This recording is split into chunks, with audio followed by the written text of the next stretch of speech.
Bismillahirrahmanirrahim. Assalamualaikum warahmatullahi taala wabarakatuh. Bersama saya Ain Hassan dan saya Nailiani binti Abdullah.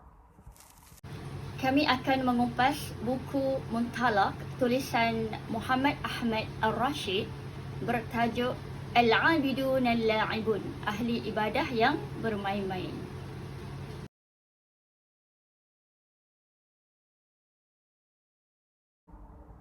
Baik, seperti sedia maklum, kewajipan dakwah merupakan perkara yang telah pun disyariatkan, telah diketahui daripada Al-Quran dan As-Sunnah serta kalam-kalam ulama berkaitan kewajipan setiap umat Islam itu untuk berdakwah, untuk melakukan amar ma'ruf nahi munkar serta menyebarkan Islam, laksanakan dakwah dan juga jihad. Seperti yang kita lihat pada hari ini, ramainya da'i-da'i Islam yang menyeru kepada Islam, yang menyebarkan Islam, menjalankan amar ma'ruf nahi munkar. Namun, mereka juga turut menyeru golongan ahli ibadah untuk bersama-sama melaksanakan amar ma'ruf nahi munkar, bersama-sama untuk keluar menjalankan dakwah ini.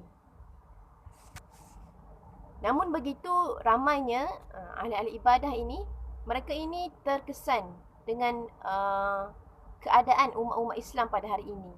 Terkesan juga, mereka juga turut bersedih dengan keadaan umat Islam pada hari ini. Terlalu banyak kerosakan yang berlaku pada umat Islam kali ini. Namun begitu, kesedihan mereka tidak membawa mereka kepada keluar untuk menjalankan dakwah, keluar untuk menjalankan amar ma'ruf nahi munkar. Kesedihan itu tidaklah dianggap sesuatu yang sesuatu kebaikan seandainya tidak keluar menjalankan dakwah. Mereka membiarkan umat Islam pada hari ini dibentuk dan dididik oleh puak-puak musuh Islam. Sama ada dari segi pelbagai ancaman yang berlaku pada hari ini, seperti ancaman Zionis, liberalism, feminism, ancaman Freemason dan sebagainya. Ancaman-ancaman ini sangat berbahaya untuk umat Islam pada hari ini. Muhammad Ahmad Al-Rashid menerangkan, iaitu pengarang kitab ini, menerangkan kepada kita beberapa poin-poin penting yang dapat kita ambil. Yang pertamanya adalah kepada siapa yang nak diharapkan untuk perangi musuh Islam seandainya ahli ibadah ini memencilkan diri mereka. Abdullah ibn Mas'ud, salah seorang orang yang menentang, iaitu pada zaman sahabat Rasulullah SAW, adalah orang yang menentang golongan yang beruzlah. Golongan yang beruzlah, beribadat kepada Allah, mengasingkan diri mereka dan tidak keluar untuk berjuang dan berjihad. Abdullah ibn Mas'ud pada ketika itu menegur apabila mendapat pengetahuan daripada pakar fiqh dan tabi'in Kufah pada waktu itu, mendapat maklumat bahawa ada beberapa orang lelaki keluar beruzlah, keluar mengasingkan diri mereka untuk beribadah kepada Allah dan tidak pergi berjihad dan berjuang dan berperang pada waktu itu. Dan Abdullah ibn Mas'ud menegur dengan sangat keras kepada lelaki ini. Kepada siapakah yang nak diharapkan untuk perangi musuh Islam seandainya kamu ahli ibadah memencilkan diri kamu, mengasingkan diri kamu, maka pada siapakah yang nak diharapkan untuk perangi musuh Islam pada hari ini? Sedangkan orang-orang ahli ibadah ini adalah orang-orang yang memahami Islam, yang dekat dengan Allah Subhanahu Wa Taala, yang memahami Islam dengan mendalam. Maka orang-orang inilah yang kita nak harapkan untuk bersama-sama dengan da'i-da'i Islam untuk menyebarkan Islam, menjalankan amar ma'ruf nahi munkar, menjalankan dakwah dan jihad ini. Setelah berlalunya zaman Rasulullah SAW, zaman sahabat Rasulullah, berlalunya zaman Ibnu Mas'ud, Abdullah Ibnu Mas'ud, maka lahirnya pada waktu itu kurun yang seterusnya, lahirlah Abdullah bin Mubarak, yang mana Allah memberikan hidayah kepada Abdullah bin Mubarak ini untuk mentajdid kehidupan umat Islam pada waktu itu. Pada waktu itu, umat-umat Islam telah kembali kepada zaman beruzlah mengasingkan diri mereka. Lalu, timbulnya Abdullah bin Mubarak untuk tajdid kehidupan umat Islam pada hari itu. Abdullah bin Mubarak merupakan seorang yang hartawan, seorang yang pakar dalam bidang hadis, mengeluarkan banyak hadis-hadis dan dapat kita lihat dalam Sahih Bukhari dan Muslim. Hadis daripada Abdullah bin Mubarak. Dia juga seorang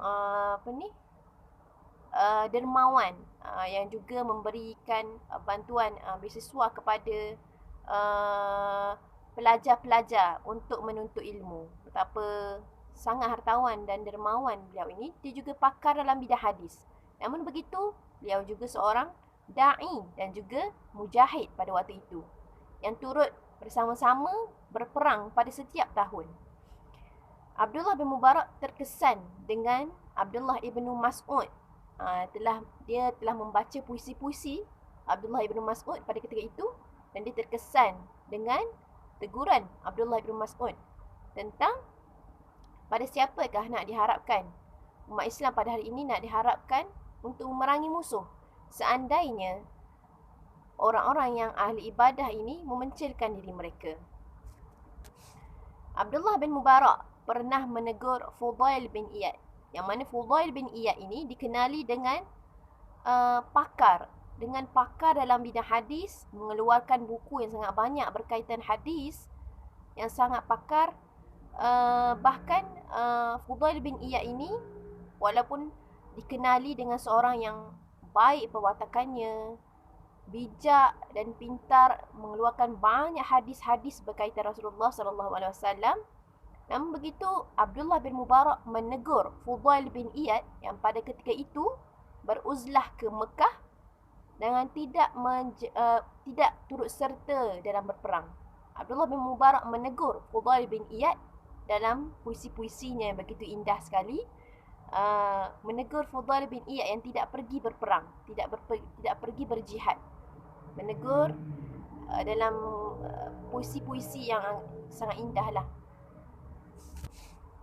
Dia memberitahu Fudail bin Iyad bahawa Fudail bin Iyad ini walaupun dikenali dengan seorang yang faqih, seorang yang sangat baik perwatakannya, seorang yang pakar dalam bidang hadis, Abdullah bin Mubarak menegur Fudail bin Iyad bahawa dia adalah seorang yang al-abidun al-la'ibun. Dia adalah ahli ibadah yang bermain-main dalam ibadahnya.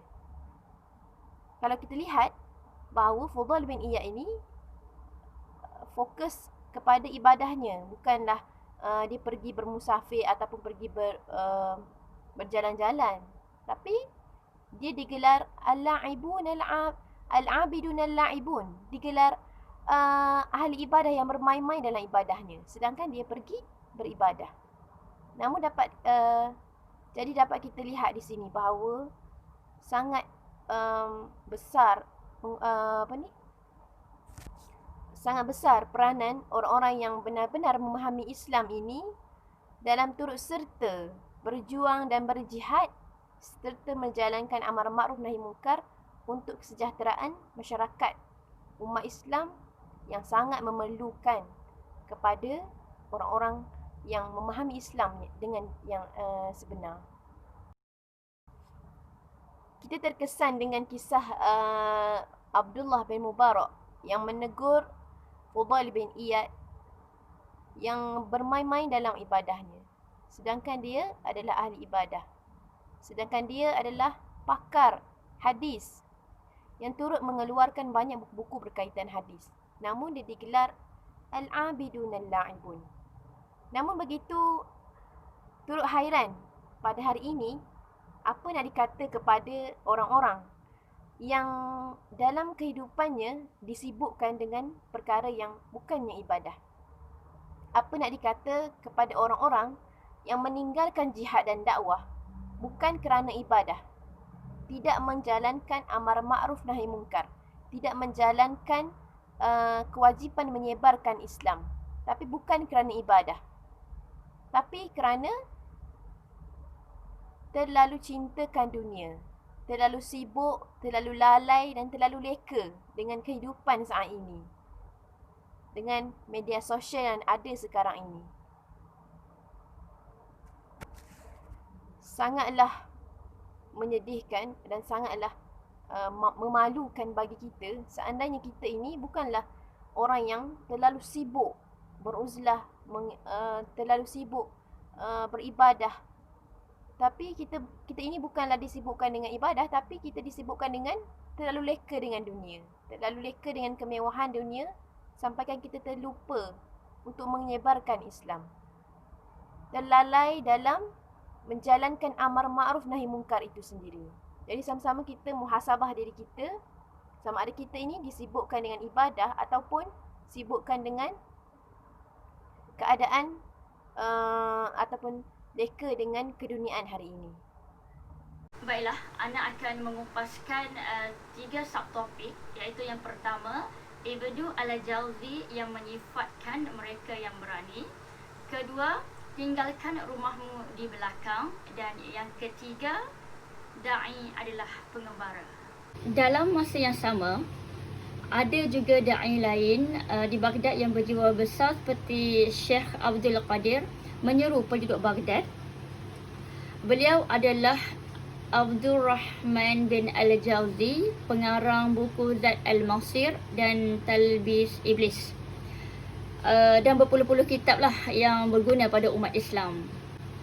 Beliau terus bertegas dan berterus terang. Beliau tampil ke hadapan dan berkata, ahli zuhud adalah bagaikan kumbang yang menanam diri mereka, mengasingkan diri dari manfaat manusia.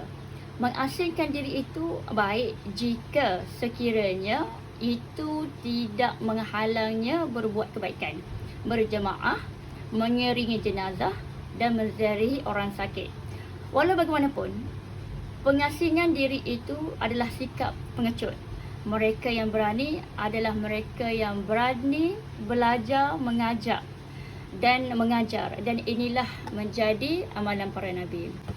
Demikianlah kata-kata mereka yang sedar pada setiap generasi. Mereka tidak benarkan walau seorang pun mengasingkan diri daripada masyarakat, berhenti berdakwah, tidak menyeru manusia kepada Islam, sekalipun mereka banyak beribadah.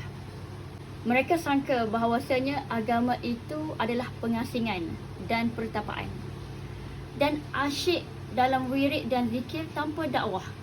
Akhirnya kulihat mereka beriman dengan sebahagian, kelihatan hati mereka kufur terhadap sebahagian lain.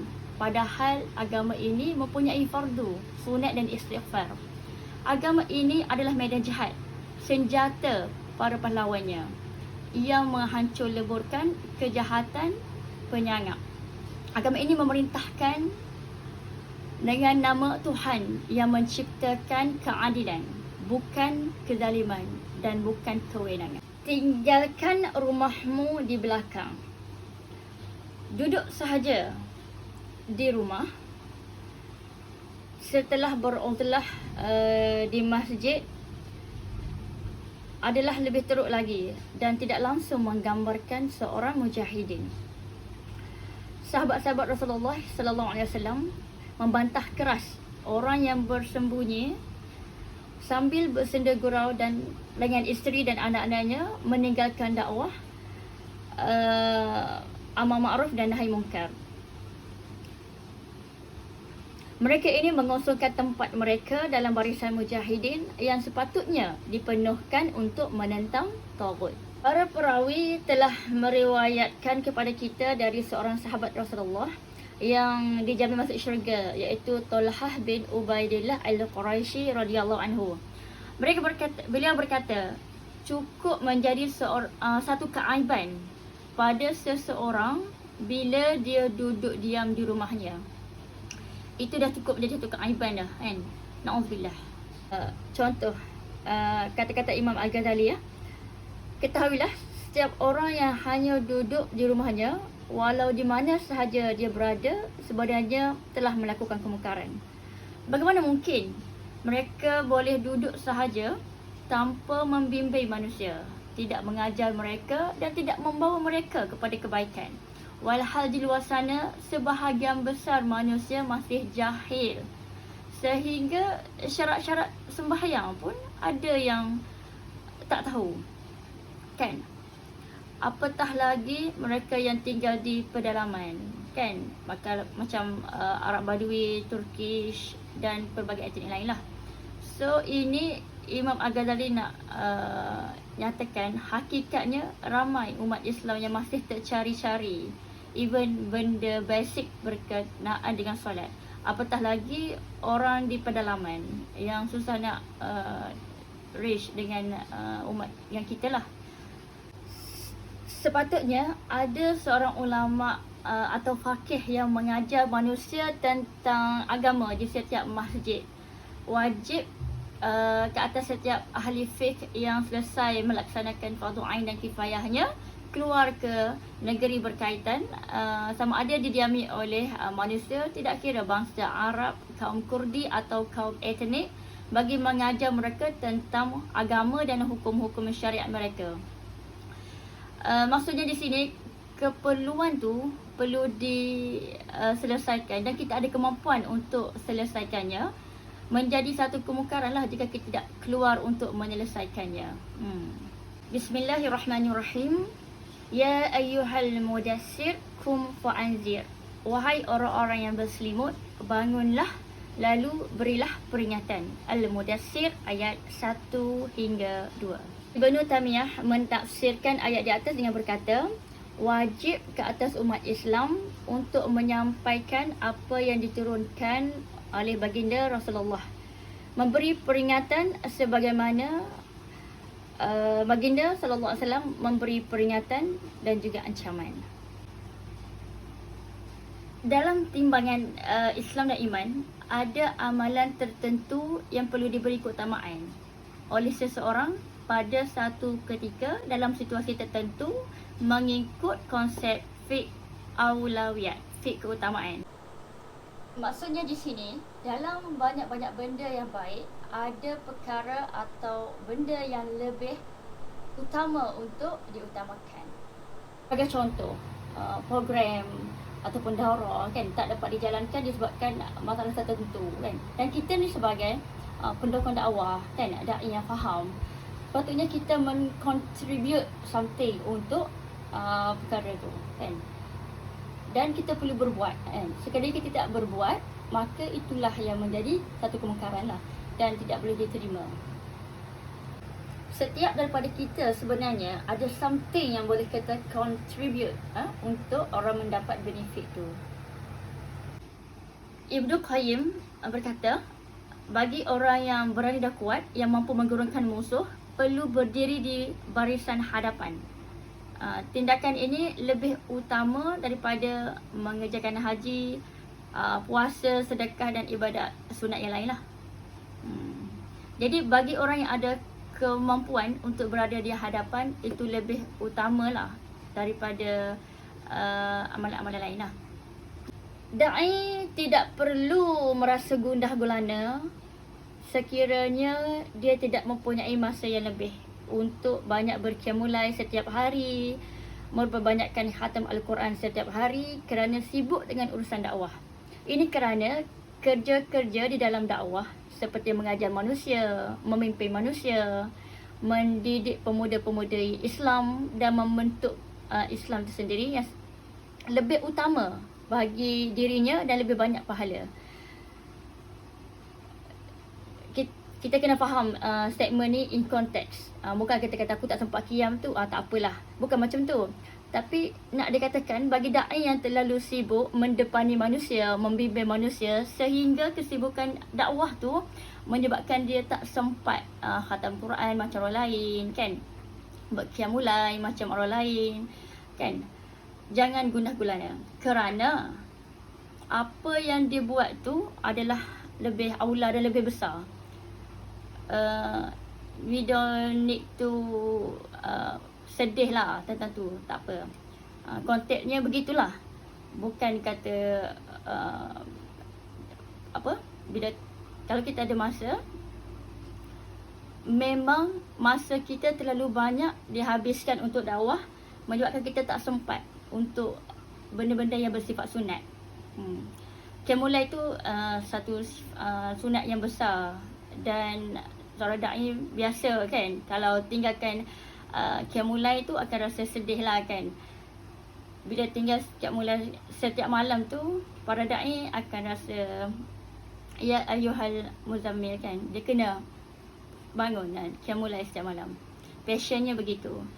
Tapi kalau terlalu sibuk mendepani manusia, dia cuba menyelesaikan masalah umat, isu ni terlalu banyak menyebabkan dia mengambil masa yang lama. So tidak perlu gundah gulana. Da'i Islam pada hari ini mesti menjadi pengembara di seluruh pelosok kota, kampung dan negeri untuk menyampaikan seruan Islam kepada orang ramai. Sebagai contoh, lihatlah bagaimana utusan Rasulullah SAW yang round ke lembah dan kampung-kampung untuk menyampaikan dakwah lah. Jelaslah kepada kita bahawa para sahabat yang berdakwah sanggup meninggalkan Madinah apabila mereka dihantar oleh Nabi untuk berdakwah. Mereka meninggalkan keluarga, rumah, anak-anak mereka. Mereka mengharungi padang pasir, bukit bukau dan gunung ganang. Mereka terdedah kepada bahaya, sanggup berpanas dan berhujan demi menyampaikan Islam. Inilah bentuk dakwah yang ia mencapai matlabatnya. Ia perlu bergerak dan bermula pagi maupun petang dengan perbuatan yang baiklah. Sikap duduk dan mengharap tidak akan sampai ke mana-mana. Oleh itu, pelajarilah sejarah ahli salaf dan turutilah mereka. Pasti kamu akan sampai ke matlamat. Jika tidak, mundar-mandirlah di tempat kamu dan kamu tidak akan sampai ke mana-mana. Sebenarnya, kalau kita dah tahu daripada awal tadi kan, gambaran dakwah tu nak sampai ke mana. So, untuk sampai kat situ, salah satu yang diperlukan ialah karakter da'i yang begini. Selagi mana ada manusia di mana-mana, mereka perlu mencari manusia untuk menyampaikan mesej tersebutlah.